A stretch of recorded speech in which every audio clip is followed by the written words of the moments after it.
Morning, good afternoon, good evening, जो भी मुझे जैसे भी देख रहा है, सारे दोस्तों को मेरा सादर नमस्कार।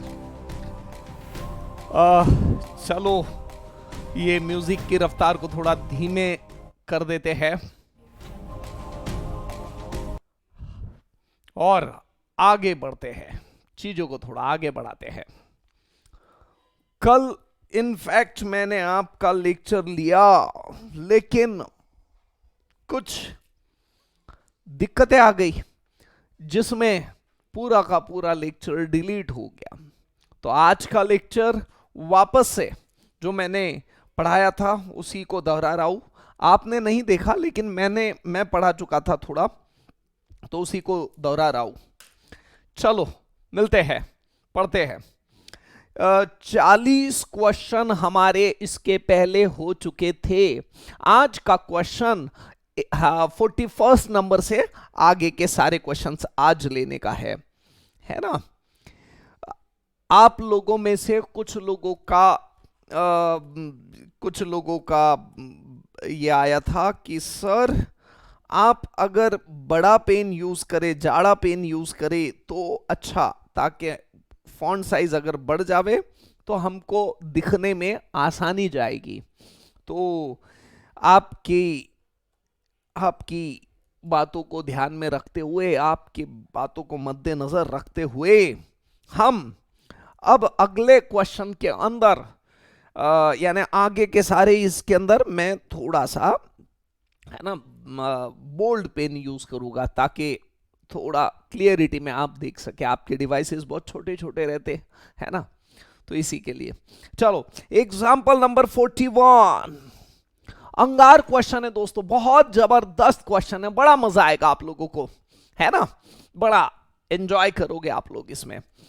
बहुत ही अच्छा क्वेश्चन है, उम्दा, 1 नंबर, झकास, फर्स्ट क्लास, चकाचक क्वेश्चन है। बहुत ही खास बात बोली हुई है इसके अंदर, है ना। In a meeting,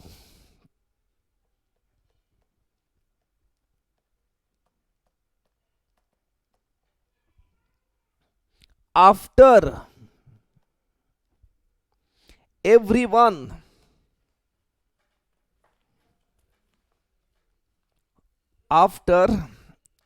everyone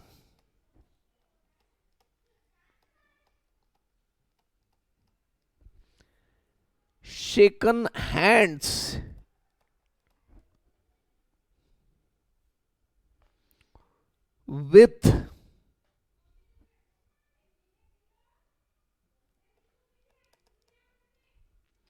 with every else,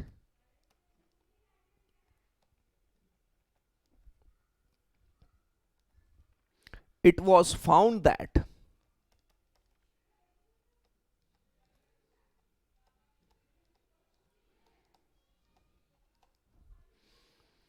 66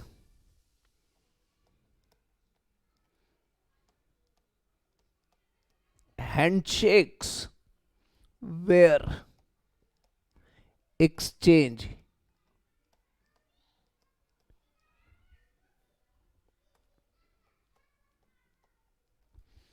How many persons were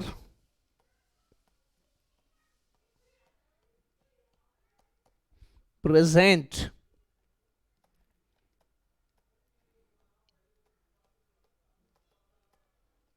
at the meeting, है ना। चलो देखते हैं दोस्तों क्या बोला हुआ है, समझते हैं।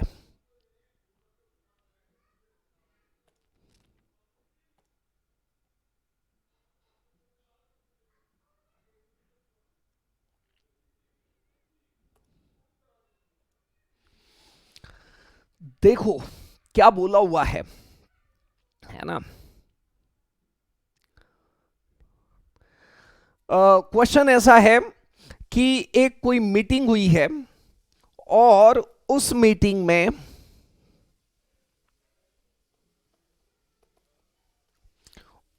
में हैंडशेक्स हुए हैं। हर एक बंदे ने हर दूसरे बंदे के साथ में हैंडशेक किया, है ना। तो और कुल मिला के 66 हैंडशेक एक्सचेंज हुए। तो बताए कितने लोग मीटिंग में मौजूद थे। इस चीजों को अच्छे से समझने के लिए हम, है ना, बड़े गहराई से देखते हैं। क्या बोला हुआ है देखो, मुझे आप लोग एक बात क्रिस्टल क्लियर बता दो कि हैंडशेक करने के लिए, एक हैंडशेक करने के लिए कितने लोगों की जरूरत रहती है ना। मैं आपको बता देता हूं, एक हैंडशेक एक्सचेंज करने के लिए दो लोगों की, मैं अकेला ही हूं, मैं एक ही बंदा हैंडशेक करके बता रहा, लेकिन मैं, आप अज्यूम करना ये कोई और बंदा है, ये कोई और बंदा है, और हैंडशेक करने के लिए दो लोगों की जरूरत होती है ना। मैं क्या बोल रहा हूं समझिएगा दोस्तों, हैंडशेक करने के लिए कम से कम दो लोगों की जरूरत होती है। एक हैंडशेक एक्सचेंज करने के लिए दो लोगों की जरूरत होती है ना।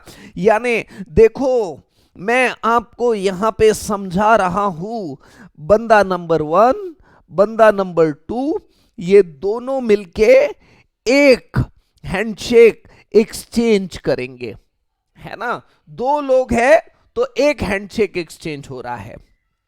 अगर 3 बंदे हैं, बंदा नंबर 1, बंदा नंबर 2, बंदा नंबर 3, है ना, 3 बंदे हैं तो कितने हैंडशेक एक्सचेंज हो रहे हैं देखो। पहला बंदा दूसरे बंदे के साथ में पहला हैंडशेक एक्सचेंज कर रहा है, पहला बंदा तीसरे बंदे के साथ में दूसरा हैंडशेक एक्सचेंज कर रहा है, दूसरा बंदा तीसरे बंदे के साथ में तीसरा हैंडशेक एक्सचेंज कर रहा है। यानी कुल मिला के 3 लोग हैं तो कितने हैंडशेक एक्सचेंज हो रहे हैं? 3। 2 लोग थे तो एक हैंडशेक एक्सचेंज हुआ, 3 लोग थे तो 3 हैंडशेक एक्सचेंज हुए, है ना। तो यही बात हमको समझने का है दोस्तों, इसी चीज को थोड़ा गहराइयों से समझिएगा क्या बोल रहा हूं मैं, है ना।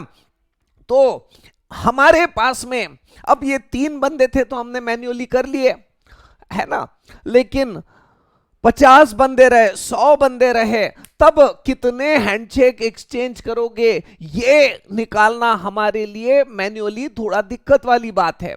लेकिन with the help of combination this is possible. मैं आपको कॉम्बिनेशन के हेल्प से इन 2 लोगों के लिए, ये दोनों एग्जांपल के लिए हैंडशेक एक्सचेंज करके बता देता हूं। अगर वो सही है तो वो चीज हम कहीं पे भी लगा सकेंगे। लॉजिकली समझना दोस्तों, बहुत ही जबरदस्त बात बोल रहा हूं, है ना। देखो, हैंडशेक एक्सचेंज करने के लिए कितने लोगों की जरूरत रहती है? 2 लोगों की, है ना।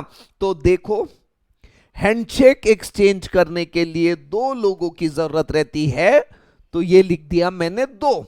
एक हैंडशेक एक्सचेंज करने के लिए 2 लोगों की जरूरत रहती है, तो ये लिख दिया 2। कितने लोगों में से हैंडशेक एक्सचेंज कर रहे हैं हम लोग? यहां कुल मिला के इस एग्जांपल में 2 ही लोग हैं तो 2 लिख दिया, और एक हैंडशेक एक्सचेंज करने के लिए 2 लोगों की जरूरत होती है ना। तो अगर कुल मिला के हमारे पास में 2 ही लोग हैं और, है ना, हैंडशेक एक्सचेंज करने के लिए 2 लोगों की जरूरत होती है, तो number of veg, number of handshakes कितने आ जाएंगे? यहां लिख देता हूं मैं, number of handshake, number of handshake 2C2। आप लोगों को बहुत अच्छे से पता है ना, हमने प्रॉपर्टी देखा हुआ था NCN, है ना। NCN क्या होते रहता? 1। इसका मतलब 5C5 1, 4C4 1, 3C3 1, 2C2 भी कितना हो जाएगा? 1। बिना सॉल्व किए हम लोग लिख सकते हैं, है ना। यानी 2 लोग हैं कुल मिला के, और हैंडशेक करने के लिए 2 लोगों की जरूरत रहती है, तो 2 लोग मिलके कितने हैंडशेक एक्सचेंज कर सकते हैं? 1, है ना। और यही बात हमने मैन्युअली भी निकाली थी, और यही बात हमने यहां पे भी निकाली है दोस्तों। अब इसी चीज को आगे बढ़ाते हैं, है ना। Number of handshake, number of handshake. अब इस क्वेश्चन में आप ही बताइए दोस्तों, इस क्वेश्चन में नंबर ऑफ पर्सन्स कितने हमारे पास में? 3। और हैंडशेक करने के लिए कितने लोगों की जरूरत रहती है, बोलो ना, है ना? हैंडशेक करने के लिए हमारे पास में जरूरत रहती है 2 लोगों की। एक हैंडशेक एक्सचेंज करने के लिए हमारे पास में जरूरत रहती है 2 लोगों की, यानी के 3C2, यानी के 3 फैक्टोरियल, है ना? यहां पे भी हम डायरेक्ट आंसर निकाल सकते हैं, है ना? हमारे पास में एक प्रॉपर्टी है ना, NCR, मैं यहां लिख के बता देता हूं, NCR is equals to NCN minus R, यानी कि 3C2 को हम लोग कैसा लिख सकते हैं? 3C 3 माइनस 2, 3 माइनस 2 यानी के 1, यानी 3C2 को हम लोग लिख सकते हैं 3C1, और 3C1 का आंसर कितना रहता है? 3। आप लोगों को पता है NC1 का आंसर कितना होता है? N, यानी कि 5C1 का आंसर 5, है ना? 4C1 का आंसर 4, है ना? 3C1 का आंसर 3। हमारा इसको सॉल्व करके, है ना, ये चीज जो मैं बीच में बोल दे रहा हूं बिना काम की, ये एक्स्ट्रा नॉलेज, यानी ध्यान में रहने के लिए, है ना? आपको अगर वो नहीं भी ध्यान में आ रहा है तो इस लॉजिक के लिए तो आपने बस इतना देख लेना चाहिए, 3C2 का आंसर 3 आता है क्या? आप खुद कैलकुलेट करके देख लीजिए, बराबर 3 आता ही है। और अब आप इसको क्रॉस वेरीफाई करके देख लीजिए, हमने यहां देखा था कुल मिला के हैंडशेक कितने हुए थे? 3, और यहां पे भी हैंडशेक कितने हुए? 3, है ना? हमने कॉम्बिनेशन से आंसर निकाला तब भी कितना आया है? 3, और हमने यहां मैन्युअली निकाल के देखा तब भी आंसर कितना आया है? 3। इसका मतलब जो हम लोगों ने यहां निकाला है, ये लॉजिक बताया है, वो एकदम सही है। अब इसी लॉजिक को आगे बढ़ाते हुए इसको अगर आपको लिखना है तो आप लिख सकते हैं, मैं इसको मिटा रहा हूं और अब मैं फॉर्मली इस क्वेश्चन का आंसर निकाल रहा हूं, है ना? आपको लॉजिक आया क्या ध्यान में? अगर लॉजिक नहीं आया तो आप थोड़ा सा पीछे ले जाके फिर से वीडियो प्ले करके देख लेना, है ना, इन अ मीटिंग। अब देखो इस क्वेश्चन में क्या दिया हुआ है कि देखो हमने 2 मिनट पहले दिखा है नंबर ऑफ हैंडशेक। कैसे निकालेंगे नंबर ऑफ हैंडशेक? जितने लोग हैं, 10 लोग हैं तो क्या लिखेंगे? 10C2। अगर 20 लोग हैं तो कितने हैंडशेक कैसे निकालेंगे? 20C2। 50 लोग हैं और नंबर ऑफ हैंडशेक निकालना है तो कैसे निकालेंगे? 50C2। तो हमारे केस में, है ना, हमको बताया हुआ है क्या कि कितने लोग हैं। इनफैक्ट सर यही तो हमको निकालना है, how many persons were present in the meeting. यही तो हमको क्वेश्चन है, निकालने का है कि कितने लोग मीटिंग में थे, है ना? और हमको हैंडशेक्स दिया हुआ है तो कोई बात नहीं, number of handshake is equal to, मान लो यहां पे लिख देता हूं मैं, assume, let us assume n persons are present in meeting। Meeting में कुल मिला के n लोग प्रेजेंट थे, ये हम मान के चलते हैं, है ना? देयरफॉर अब आप ही बताओ, है ना, formula number of persons, number of persons नहीं, number of handshake, number of handshake is equal to, number of handshake कैसे निकालेंगे? कुल मिला के पर्सन कितने हैं? n, और एक हैंडशेक एक्सचेंज करने के लिए कितने लोगों की जरूरत रहती है? 2 लोगों की, यानी कि NC2। नंबर ऑफ हैंडशेक आप ही बताए, नंबर ऑफ हैंडशेक कितने को ये दिया हुआ है हमको? 66। इट वॉज फाउंड दैट, आप पढ़िएगा क्वेश्चन को, it was found that 66 handshakes were exchange. कितने हैंडशेक एक्सचेंज हुए हैं? 66 हैंडशेक एक्सचेंज हुए हैं, है ना। NC2 को कैसे निकालेंगे? n factorial upon 2 factorial into n minus 2 factorial, है ना। अब ये 66 इंटू 2, अब आप ही बताए 66 इंटू 2 यानी के 132। n फैक्टोरियल को लिखेंगे n into n minus 1 into n minus 2 factorial upon ये 2 मैंने इधर मल्टीप्लाई कर दिया था, 2 फैक्टोरियल यानी 2 इंटू 66 यानी 132 ऑलरेडी लिख दिया था, और डिनोमिनेटर में अब बचा सिर्फ n माइनस 2 फैक्टोरियल। ये n माइनस 2 फैक्टोरियल और n minus 2 factorial cancel, ultimately 132 n into n यानी के n square minus n, ultimately ये आ रहा है n square minus n minus 132 is equals to 0, है ना। अब आप ही बताइए 132 के ऐसे कौन से दो फैक्टर है जिसका प्लस माइनस माइनस 1 आ रहा है? n square minus 12n plus 11n minus 132 is equals to 0, है ना। 12n माइनस में प्लस 11n यानी बराबर कितना हो रहा है? Minus n। n कॉमन निकाल लिया मैंने तो बचा क्या? n माइनस 12 प्लस 11 कॉमन मैंने निकाल लिया तो बचा क्या? n minus 12। n minus 12 common निकल गया तो फिर क्या बचा? n प्लस 11, ठीक है। Ultimately therefore n is equals to 12 persons, n is equals to 12, या मैं ऐसा लिखना है तो लिख सकता हूं, और n is equals to minus 11, but persons can not be negative, है ना।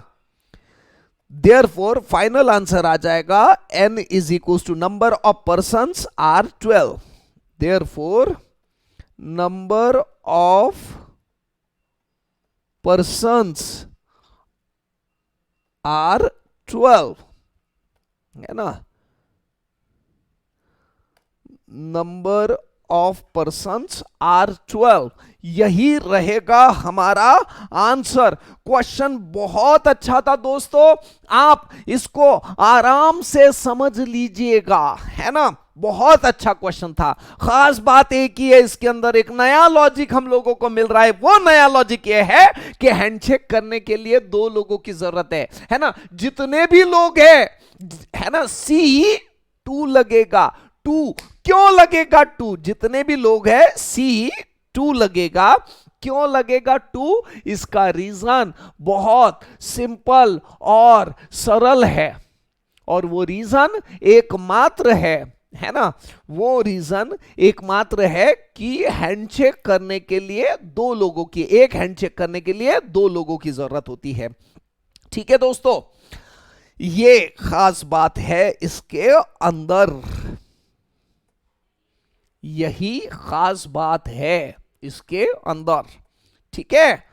तो ये आप पूरी तरह से लिख लीजिएगा। मैं इसके आगे बढ़ता हूं अगला क्वेश्चन लेते हुए। हाँ, अगले क्वेश्चन को आगे बढ़ा के 41 के बाद में एग्जाम्पल नंबर 42, एग्जाम्पल नंबर 42 को देखते हैं। क्या बोला हुआ है एग्जाम्पल नंबर 42 ने? Example number 42,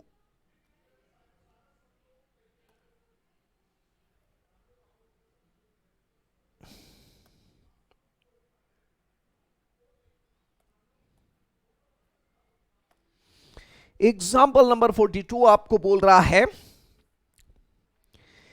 in how many ways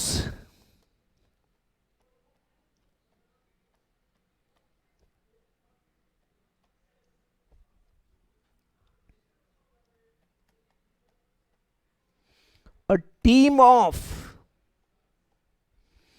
11 cricketers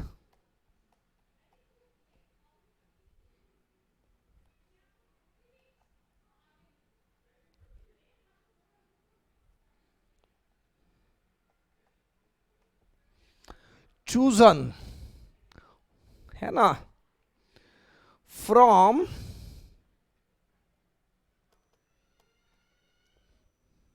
9 batsmen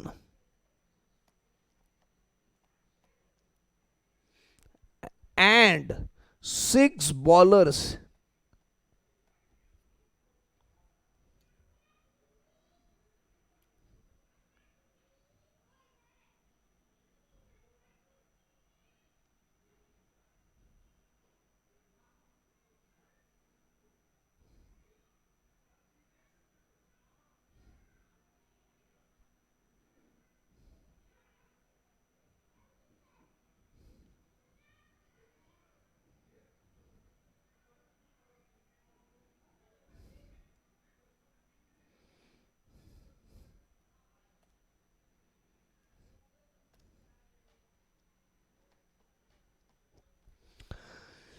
nine batsmen and 6 bowlers to give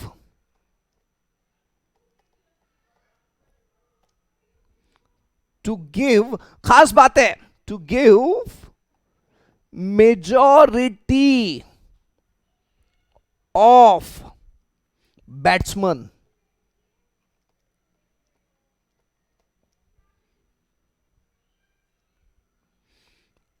if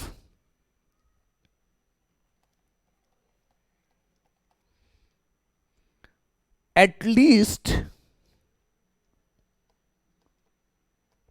3 bowlers are to be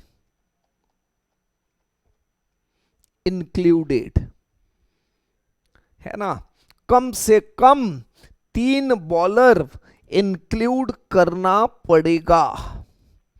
चीजों को समझते हैं दोस्तों, बहुत अच्छा क्वेश्चन है, बहुत अल्टीमेट क्वेश्चन है ना, सारा हमको इसको क्लियर करना पड़ेगा।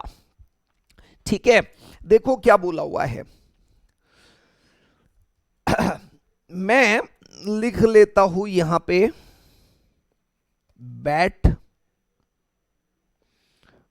बैट्समैन और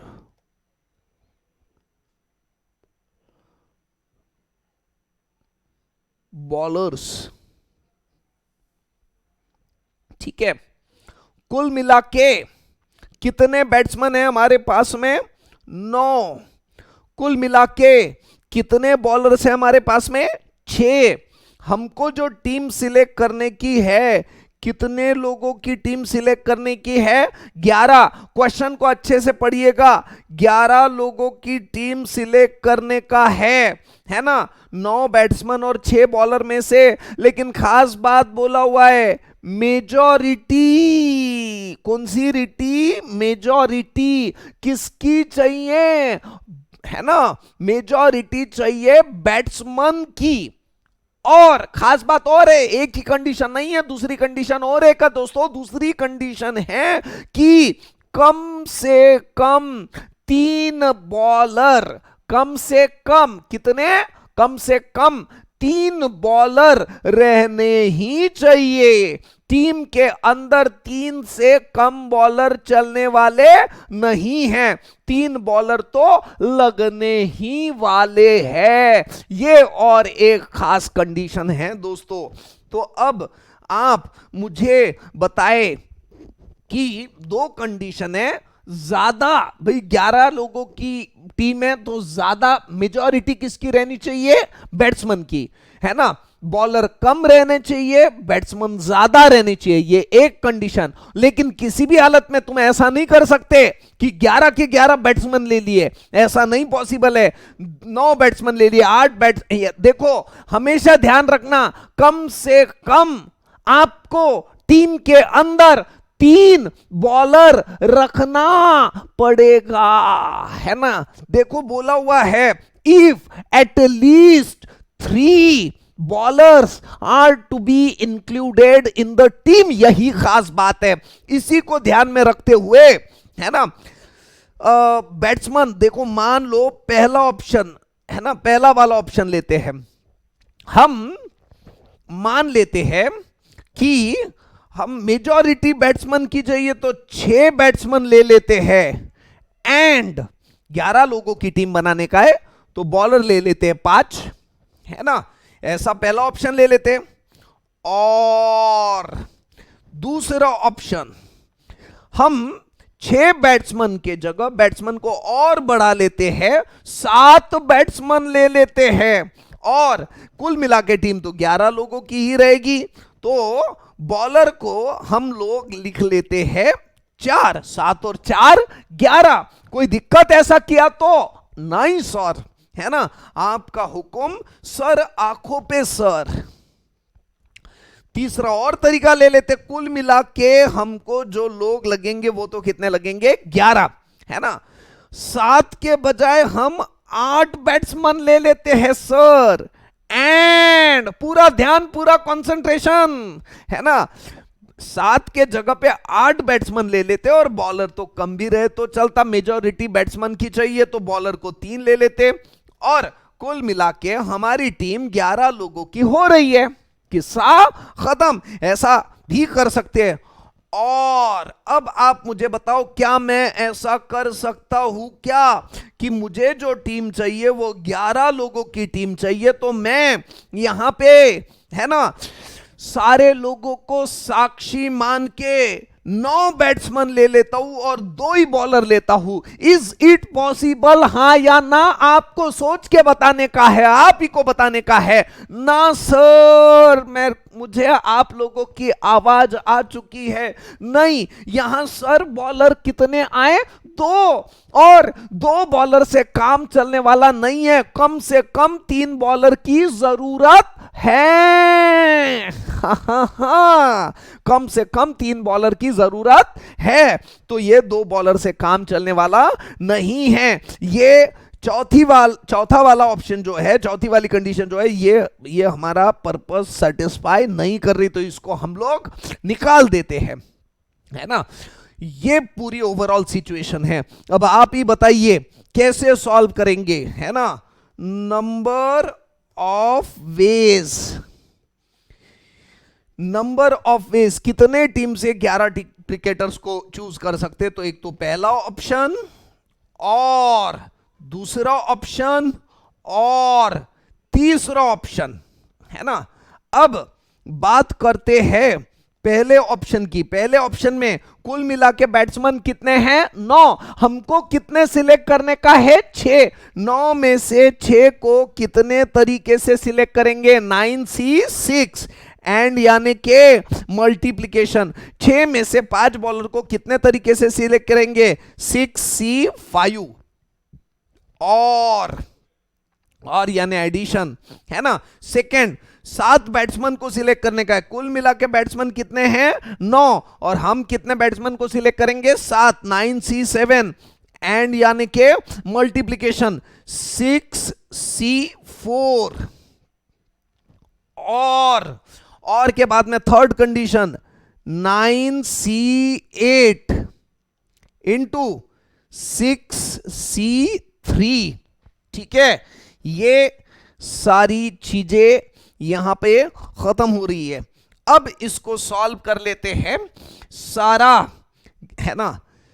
9 फैक्टोरियल अपॉन 6 फैक्टोरियल इंटू 9 - 6 यानी कि 3 फैक्टोरियल, 6 फैक्टोरियल अपॉन 5 फैक्टोरियल। यहां पे मैं थोड़ा सा डायरेक्ट करता हूं, देखिएगा। 6C5 को मैं कैसे लिख सकता हूं, 6C1 मैं लिख सकता हूं क्या, हां या ना? जी हां, है ना। याद है ना आपको, NCR is equal to NCN-R, ऐसा हो सकता है। तो देयरफॉर 6C5 को मैं लिख सकता हूं 6C 6 - 5 यानी के 1, ऐसा लिख सकता हूं। और आप इसको सॉल्व करोगे तब भी आपको समझ में आ जाएगा। और आपको बहुत अच्छे से ये बात पता है कि 6C1 का आंसर कितना आ जाएगा। 6 बिना सॉल्व किए आप लिख लीजिएगा, है ना। 6C1 का आंसर कितना आ जाएगा, 6। अब plus 9 factorial upon 7 factorial into 9 - 7 यानी कि 2 फैक्टोरियल, है ना। 6 फैक्टोरियल अपॉन 4 फैक्टोरियल इंटू 6 - 4 यानी कि 2 फैक्टोरियल, प्लस 9C8। वापस से थोड़ा सा सतर्कता से 9C8 को हम लोग दिमाग के अंदर बहुत अच्छे से सुनना, 9C8 को हम लोग लिख सकते हैं 9C 9 - 8, NCR is equal to NC N - R। ये प्रॉपर्टी हमने देखा था, प्रूव करके देख लिया था, है ना। तो 9C8 को ही हम लोग लिख सकते हैं 9C 9 - 8, 9 - 8 यानी कि 1, यानी कि 9C1। और 9C1 का आंसर कितना आ जाएगा, 9 डायरेक्टली।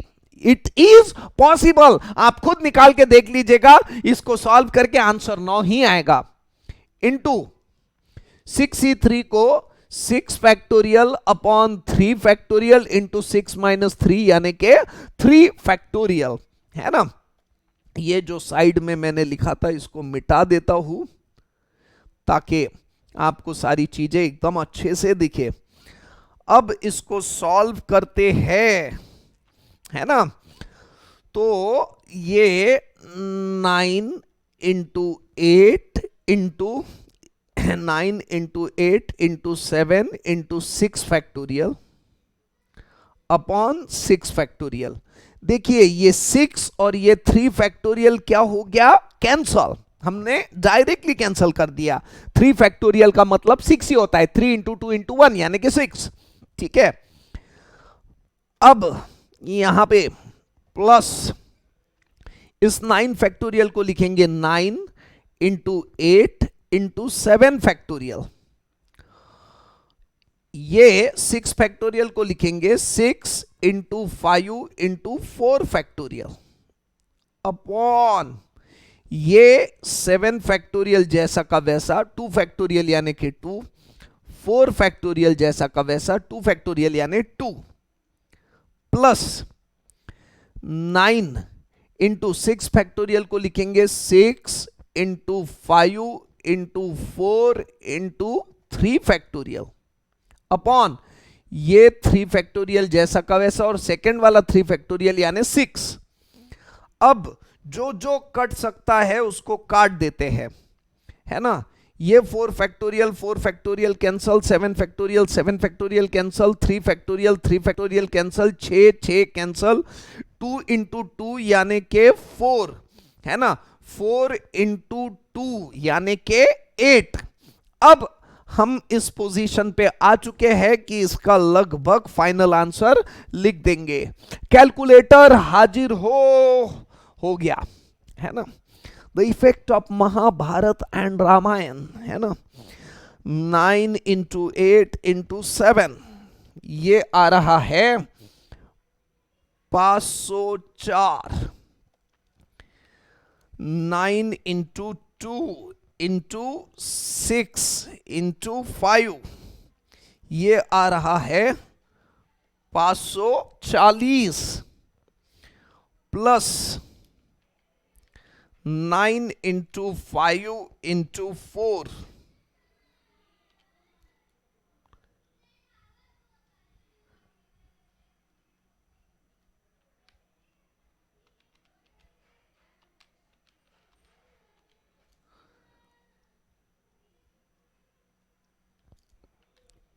अल्टीमेटली आंसर आ रहा है 1224, है ना।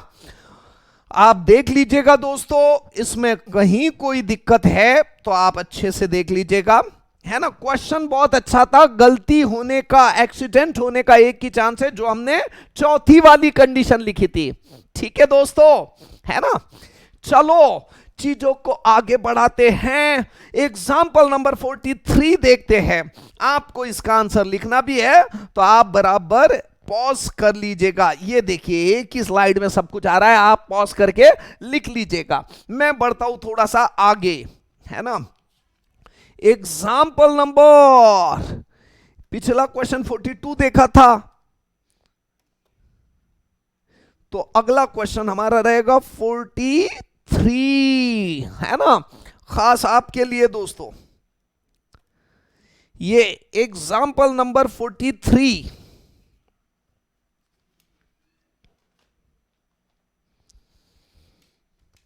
एग्जाम्पल नंबर 43 देखते हैं आगे।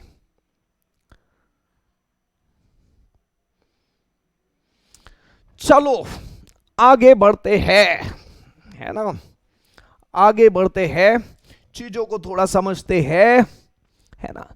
एग्जाम्पल नंबर 43 में हम लोगों को देखना है, बहुत ही गजब का क्वेश्चन है दोस्तों, बहुत ही गजब का क्वेश्चन है। इसमें देयर आर 25 candidates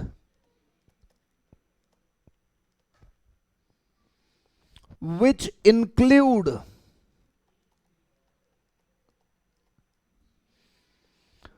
5 from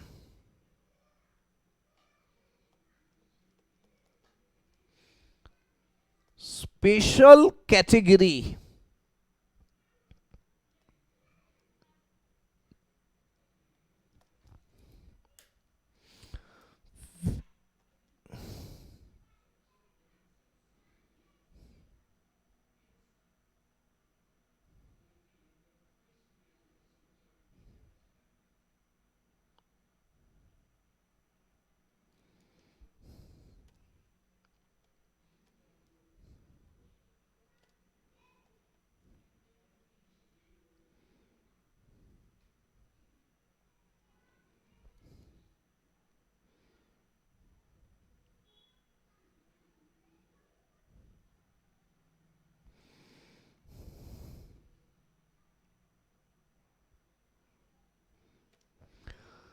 कुल मिला के 25 कैंडिडेट है, जिसमें 5 स्पेशल कैटेगरी के हैं, है ना, for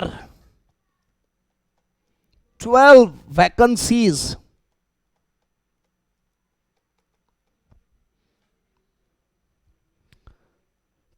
3 vacancy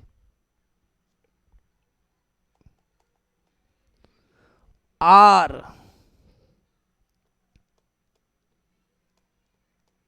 reserved for 3 vacancies are reserved for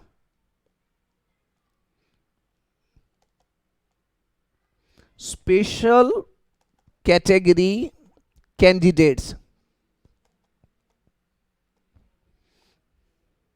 and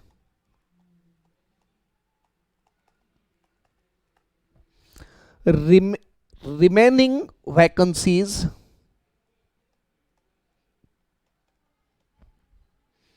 are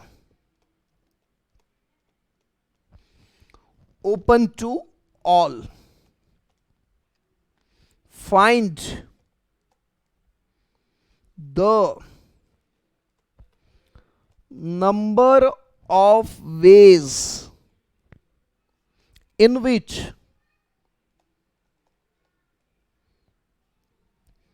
the candidates are selected. Find the number of ways in which candidates are selected. चलो दोस्तों समझ लेते हैं क्वेश्चन क्या बोला हुआ है और फिर इसका जवाब भी ढूंढते हैं, सॉल्यूशन एंड देन आंसर। पहले तो इसको अच्छे से समझ लेते हैं। कुल मिला के 25 कैंडिडेट है, जिसमें अब देखो यहां दिमाग में बात आ रही है कि कुल मिला के 25 कैंडिडेट है, कुछ जनरल कैटेगरी से है और कुछ स्पेशल कैटेगरी से है ना। जनरल और स्पेशल को मैं लिख लेता हूं नीचे, जनरल कैटेगरी, स्पेशल कैटेगरी, है ना, और कुल मिला के 25 है। 5 स्पेशल कैटेगरी से है ना। तो बट ऑब्वियस आपके दिमाग में आएगा कि कुल मिला के 25 कैंडिडेट है, 5 कैंडिडेट स्पेशल कैटेगरी से है, तो जनरल कैटेगरी से 20 लोग रहेंगे, ऐसा आपके दिमाग में आना स्वाभाविक है। लेकिन बहुत बार जिस चीज को हम स्वाभाविक समझते हैं वो स्वाभाविक नहीं रहती है ना। यही गलत है, यहां 20 आने वाला नहीं है। क्यों? इसका रीजन थोड़ी देर में आपको मिल जाएगा, है ना। 25 कैंडिडेट है जिसमें से 5 स्पेशल कैटेगरी से है, और अब आगे सुनिएगा क्या होता है। कुल मिला के हमारे पास में कितने वैकेंसीज है? 12 वैकेंसीज में से रिजर्व्ड कैंडिडेट के लिए फिक्स कर दिया है 3 वैकेंसीज फिक्स है रिजर्व्ड कैटेगरी के लिए, स्पेशल कैटेगरी स्टूडेंट्स के लिए, है ना। तो अल्टीमेटली जनरल कैटेगरी है ना, उसमें कितने बचेंगे? 9, है ना। अब आप ही मुझे बताएं, 5 में से 5 स्पेशल कैटेगरी के कैंडिडेट्स हैं, और स्पेशल कैटेगरी के लिए सीट्स कितने हैं? 3। 5 कैंडिडेट 3 सीट्स को कितने नंबर ऑफ वेज से सिलेक्ट हो जाएंगे? 5C3। 5 में से 3 तो सिलेक्ट हो जाएंगे, और बचे हुए जो 2 कैंडिडेट हैं वो 2 कैंडिडेट वापस से काय में आ जाएंगे? जनरल कैटेगरी में। देखिए क्या बोला हुआ है, 3 vacancies reserved for special category. इन 3 में तो सिर्फ और सिर्फ स्पेशल कैटेगरी के बच्चे आने वाले हैं, है ना। एंड रिमेनिंग वैकेंसीज, यहां वर्ड पे फोकस करना, रिमेनिंग बोला हुआ है ना। वापस से फोकस कर लेना, रिमेनिंग यानी सारे के सारे, है ना। यानी 5 में से 3 कैंडिडेट तो स्पेशल कैटेगरी के सिलेक्ट हो जाएंगे, और बचे हुए 2 और जनरल कैटेगरी के 20, ऐसे कुल मिला के यहां पे कितने आ जाएंगे? 22 कैंडिडेट्स। यही मुझे समझाना था, मैंने जो अभी बोला बहुत अच्छे से समझ लेना। कुल मिला के कितने थे स्पेशल कैटेगरी के कैंडिडेट? 5। सीट कितने थी हमारे पास में? 3, है ना। 5C3, यानी ये 5 में से 3 को तो सीट अलोकेट हो जाएगी, लेकिन बचे हुए जो 2 लोग हैं उनको कोई सीट अलोकेट होने वाली नहीं है। वो 2 लोग वापस से काय में आ जाएंगे? इन 20 में समा जाएंगे, यानी 20 + 2 यानी कि कितना हो जाएगा? 22। अब ये एकदम पूरी तरह से सही हो गया है ना।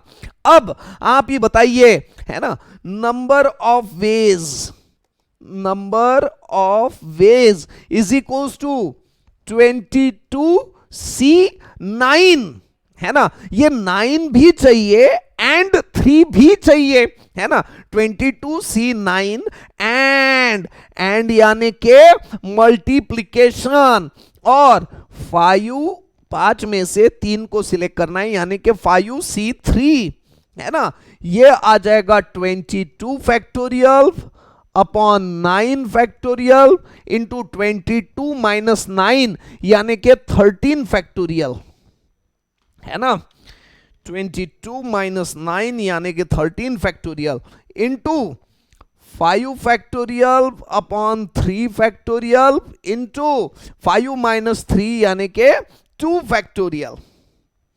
अल्टीमेटली जो हमारा आंसर आएगा, अल्टीमेटली जो भी हमारा आंसर आ रहा है, वो अब इतने कैलकुलेशन यहां करना संभव नहीं है, तो मैं डायरेक्ट फाइनल आंसर लिख लेता हूं, 49,74,200, है ना। यही रहेगा हमारा आंसर हाजिर हो। ऐसी बात है दोस्तों, है ना। तो ये रहेगा इसका आंसर। बहुत अच्छा क्वेश्चन था, क्वेश्चन में कैलकुलेशन भी है लेकिन लॉजिक बहुत जबरदस्त है इसका। ये था हमारा 43 नंबर का क्वेश्चन। अब रंगारंग क्वेश्चन इसके बाद में आ रहा है दोस्तों। मैं थोड़ा सा स्लाइड को चेंज करता हूं, 43 के बाद में अगला क्वेश्चन ले लेता हूं 44, है ना। हाँ या ना जी, हाँ सर, है ना सर। आप आगे बढ़ो, हम आपके साथ है ना। 44 के बाद में 44 को आगे बढ़ा के चलो दोस्तों, 44 एग्जाम्पल नंबर 44, फाइंड द, अब ये वैसे तो ये एकदम चिल्लर है, find the value of summation r varying from 1 to 5 और 5CR। कुछ लोगों को स्पेशली जो 12वीं में मैथ्स वाले या 12वीं में साइंस वाले लोग हैं उनके लिए ये तो एकदम आसान है, उनको कुछ नहीं लग रहा होगा, है ना। और जो फर्स्ट टाइम देख रहे, कॉमर्स था और उसमें भी मैथ्स नहीं था और डायरेक्टली इधर देख रहे हैं, तो उनको शायद इस समेशन इससे कुछ अटपटा लग रहा होगा। खैर, अटपटा लगने वाली कोई बात नहीं है, एक बार समझ में आ गया तो बड़ा आसान है। ठीक है, ये समेशन का मतलब रहता है addition. Summation of r varying from 1 to 5 यानी के, है ना, 5CR यानी आर की वैल्यू एक बार 1 डालो, प्लस आर की वैल्यू एक बार 2 डालो, प्लस आर की वैल्यू एक बार 3 डालो, प्लस आर की वैल्यू एक बार 4 डालो, प्लस ज्यादा से ज्यादा आर की वैल्यू कितनी रहेगी, ये ऊपर जो दिख रहा है ना आपको, है ना, 5। अब दोस्तों आपको यहां पे एक गजब बात बताऊंगा, एक गजब प्रॉपर्टी बताऊंगा, बहुत अल्टीमेट प्रॉपर्टी जो कि बहुत रेयर यूज होती है। ये तो हम नॉर्मली मैं 1 मिनट में सॉल्व कर देता हूं, उसके बाद में इसका एप्लीकेशन यानी इसी चीज को सॉल्व करेंगे एक प्रॉपर्टी की हेल्प लेके। हो 5C1 को बिना सॉल्व किए मैं 5 लिख दूं तो आपको कोई दिक्कत है दोस्तों? आप तो मेरे खास दोस्त हो, है ना, घट्ट मित्र, है ना। हमारे पास में वो प्रॉपर्टी है ना, NC1 का आंसर कितना होता है, n। वैसे भी कैलकुलेट करके भी सॉल्व किया तो 5 ही आएगा दोस्तों। 5 factorial upon 1 factorial into 5 minus 1 यानी कि 4 फैक्टोरियल।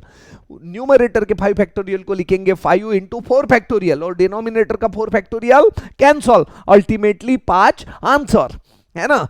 तो ये 5 factorial upon 2 factorial into 5 minus 2 यानी कि 3 factorial, 5 factorial upon 3 factorial into 5 minus 3 यानी कि 2 फैक्टोरियल, है ना।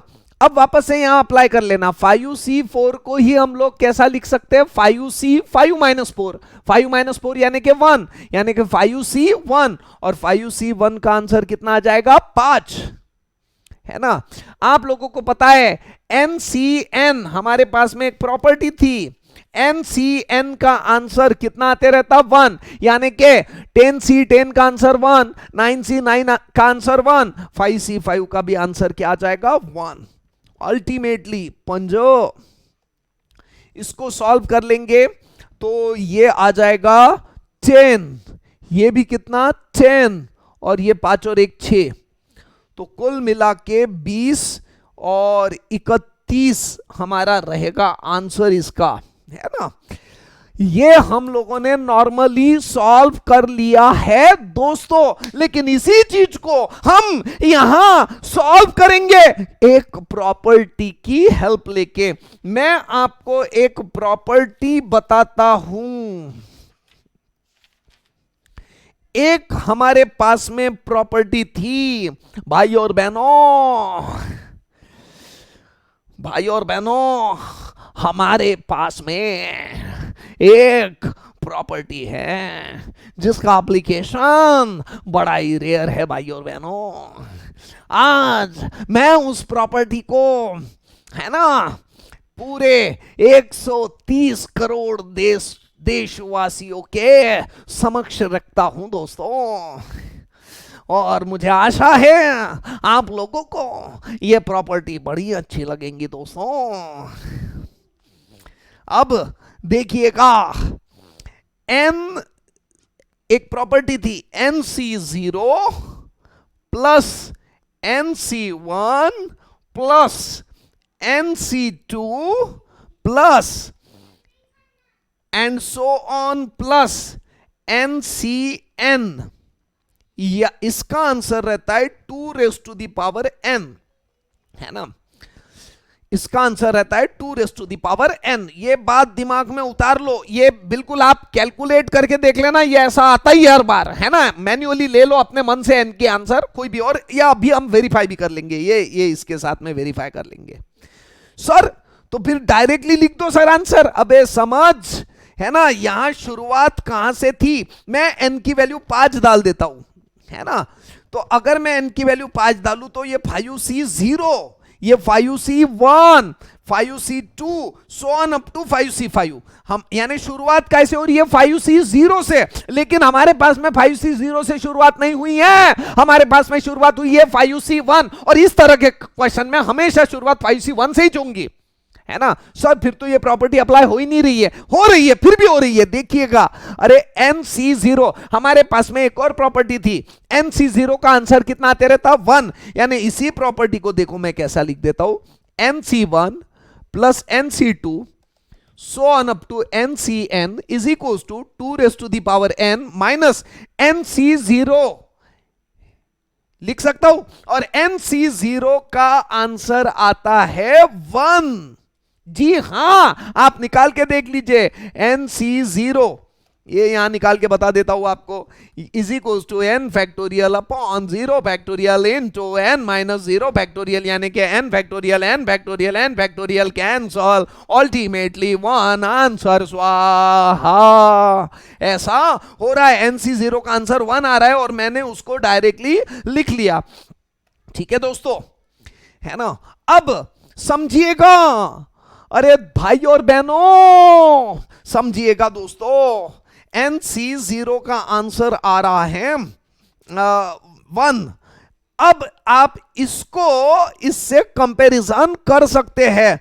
अब मैं n की वैल्यू 5 डाल रहा हूं दोस्तों, तो ये क्या आ जाएगा 5C1 5C2, है ना, सो ऑन भी नहीं, कंटिन्यूअस चलने देता हूं, 5C1 5C2 5C3 5C4 और 5C5।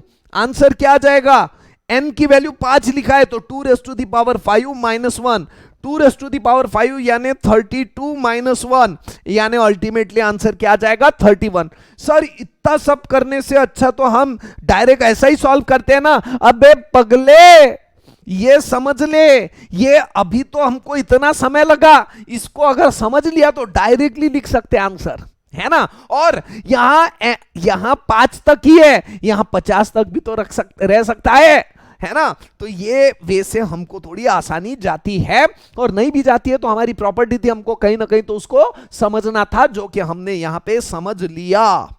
ठीक है दोस्तों, यानी यहां पे भी आंसर हमारा 31 आया और यहां से भी आंसर 31 आया। ठीक है, इसको मैं थोड़ा ब्रेक कर देता हूं ताकि आपको समझ में आ जाए कि ये अलग था और ये अलग था, है ना। यहां पे लिख देता हूं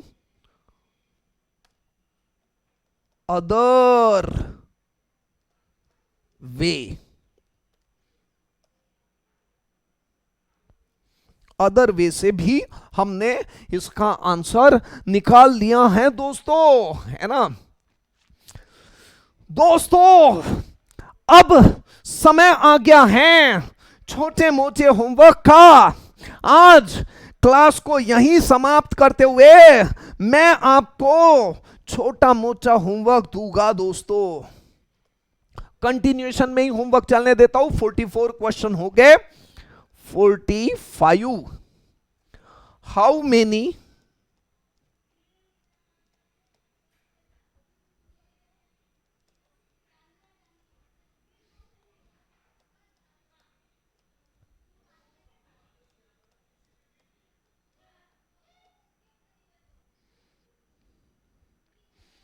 how many diagonals can be drawn in a plane having 16 sides? कितने डायगोनल हम निकाल सकते हैं एक प्लेन में जिसमें 16 साइड्स है?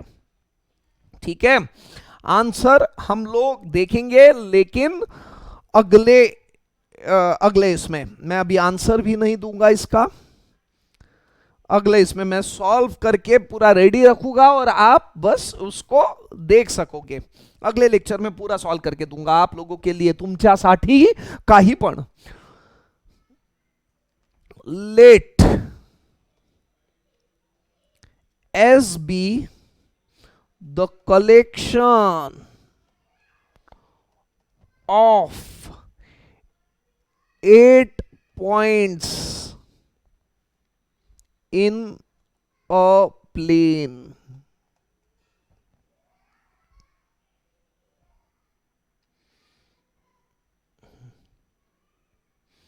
in which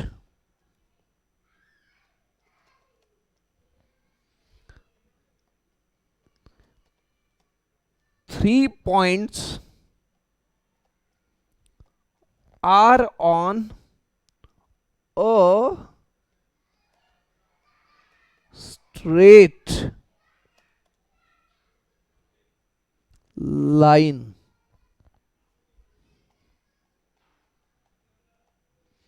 Find the number of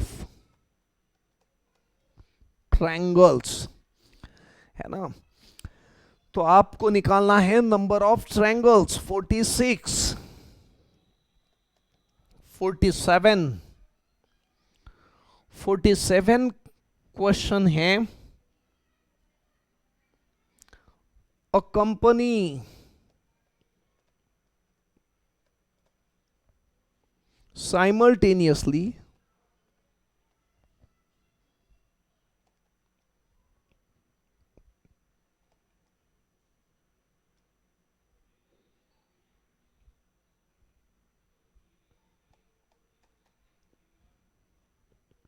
promote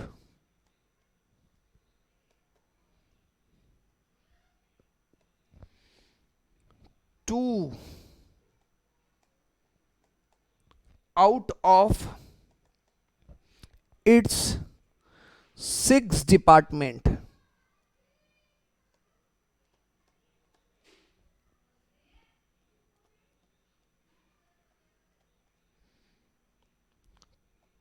to assistant manager, to assistant manager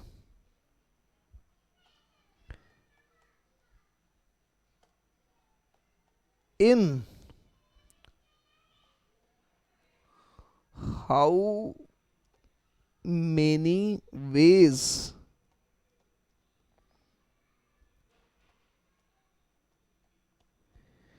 these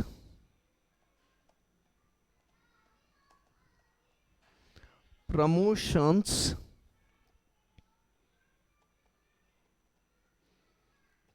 takes place, है ना? आंसर तो मुझे बताना ही नहीं है आपको। 48, a person has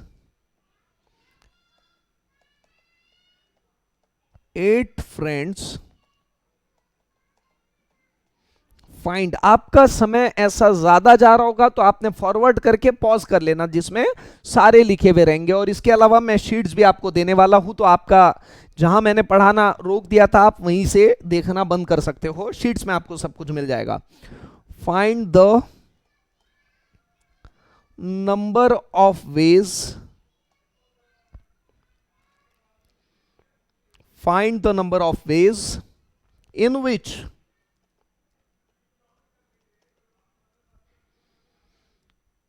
he invite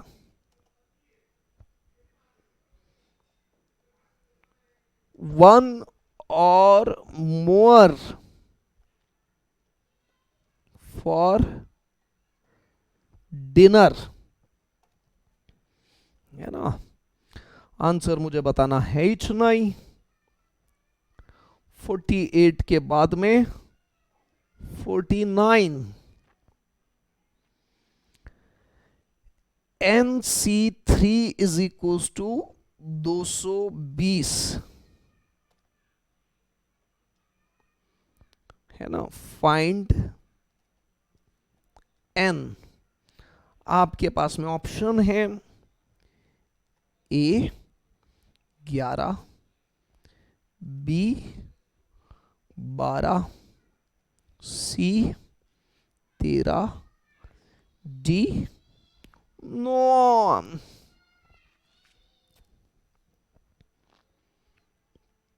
50, 50, 35, C n plus 7 is equals to 35 C 4n minus 2। Find n, और answer तो मुझे बताना है ही नहीं। क्वेश्चंस मेरे पास में और भी है, लेकिन इन और क्वेश्चंस को हम अगले क्लास में कवर अप करेंगे, है ना। इसी के साथ में मैं कर देता हूं समय समाप्ति की घोषणा।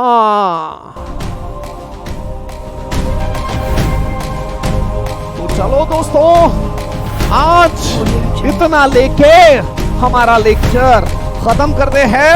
Thank you so much, bye bye.